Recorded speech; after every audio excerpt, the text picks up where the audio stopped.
Assalamualaikum warahmatullahi wabarakatuh. Perkenalkan, nama saya Florenta Sindu Safira dari kelas 2024I dengan NIM belakang 111. Di sini saya akan mempresentasikan jawaban saya tentang soal UAS politik dan negara. Yang pertama itu, politik sering dikaitkan dengan kekuasaan dan pengambilan keputusan. Menurut Anda, bagaimana politik mempengaruhi kehidupan masyarakat secara langsung? Jelaskan dengan contoh nyata di Indonesia, seperti kebijakan pemerintah atau keputusan politik tertentu. Jawaban saya yang pertama itu, politik memiliki dampak yang dapat mempengaruhi kehidupan masyarakat baik dalam aspek sosial, ekonomi, hingga hukum. Salah satu contoh dalam aspek sosial adalah program Keluarga Harapan atau PKH. PKH adalah program pemberian bantuan sosial bersyarat kepada keluarga miskin dan rentan. Dalam taksonomi program perlindungan sosial, PKH masuk dalam model sosial transfer yang berbentuk tunai dengan istilah Conditional Cash Transfer atau CCT, atau bantuan tunai bersyarat. Penyaluran PKH dilaksanakan secara bertahap dalam 1 tahun melalui bank atau pos penyalur secara tunai maupun non-tunai. PKH ini salah satu bantuan tunai Kementerian Sosial untuk mendorong angka kemiskinan. Kewajiban keluarga penerima manfaat atau KPM PKH adalah ibu hamil, bayi usia 0-11 bulan, anak usia dini, anak SD, SMP, SMA, lanjut usia 70 tahun ke atas, dan penyandang disabilitas berat.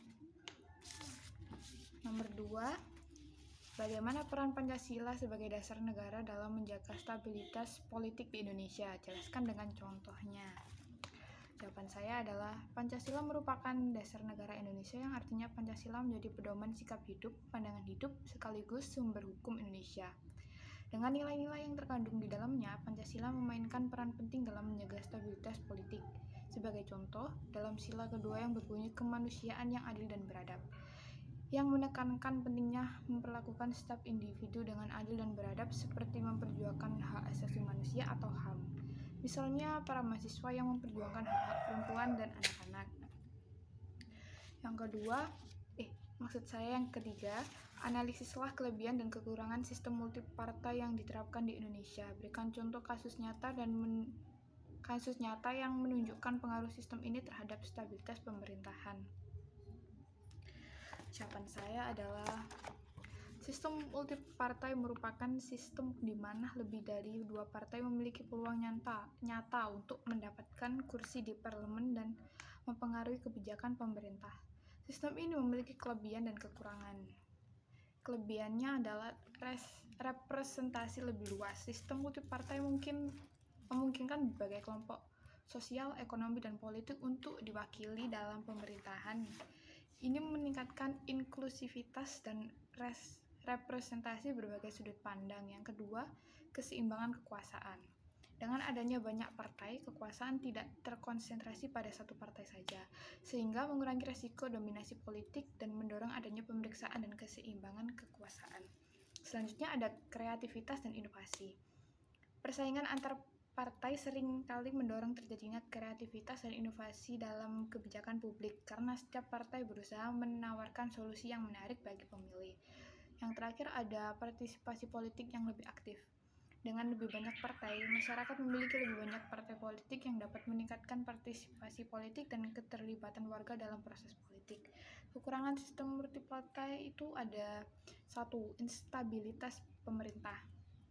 Dengan banyaknya partai membentuk koalisi pemerintahan yang stabil bisa menjadi tantangan besar. Pemerintah koalisi seringkali rentan terhadap konflik internal dan bisa berujung pada jatuhnya pemerintahan. Selanjutnya ada fragmentasi politik. Sistem multipartai bisa memecah belah suara pemilih yang dapat menyebabkan fragmentasi politik dan kesulitan dalam mencapai konsensus. Selanjutnya ada negosiasi koalisi yang kompleks.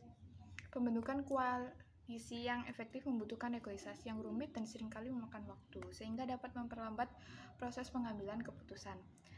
Yang terakhir ada politik transaksional. Partai-partai dalam koalisi mungkin saling melakukan kompromi yang tidak selalu didasarkan pada kepentingan publik, tetapi lebih pada transaksi politik antara partai-partai tersebut.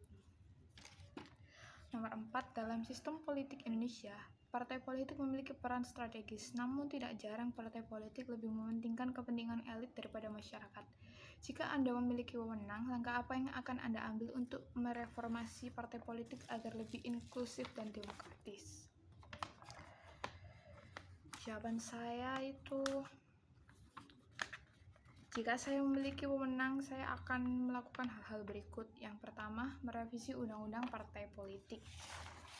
Yang kedua, musyawarah dan pemilihan yang terbuka. Yang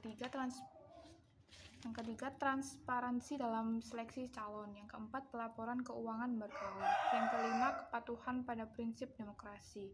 Yang keenam, peningkatan kapasitas pengawasan. Yang terakhir, penegak hukum yang tegas. Untuk soal yang terakhir, bagaimana Anda menganalisis hubungan antara visi dan cita-cita nasional negara Indonesia sebagaimana tertuang dalam pembukaan Undang-Undang Dasar 1945 dengan dinamika politik saat ini? Apakah praktik politik di Indonesia saat ini sudah selaras dengan visi dan cita-cita nasional tersebut? Berikan analisis kritis disertai contoh konkret dan saran perbaikan. Jawaban saya adalah praktik nilai-nilai Pancasila sebagai dasar negara dan cita-cita nasional Indonesia memang berlaku di Indonesia meskipun implementasinya seringkali mendapati tantangan. Sebagai contoh, pendidikan Pancasila sebagai bagian dari kurikulum sekolah yang menanamkan nilai-nilai Pancasila kepada generasi muda dengan memahami dan menginternalisasi nilai-nilai ini diharapkan di generasi muda dapat berperan aktif dalam mewujudkan cita-cita nasional seperti persatuan dan keadilan sosial. Sekian presentasi jawaban saya pada UAS Politik dan Negara kali ini. Kurang lebihnya saya mohon maaf. Assalamualaikum warahmatullahi wabarakatuh.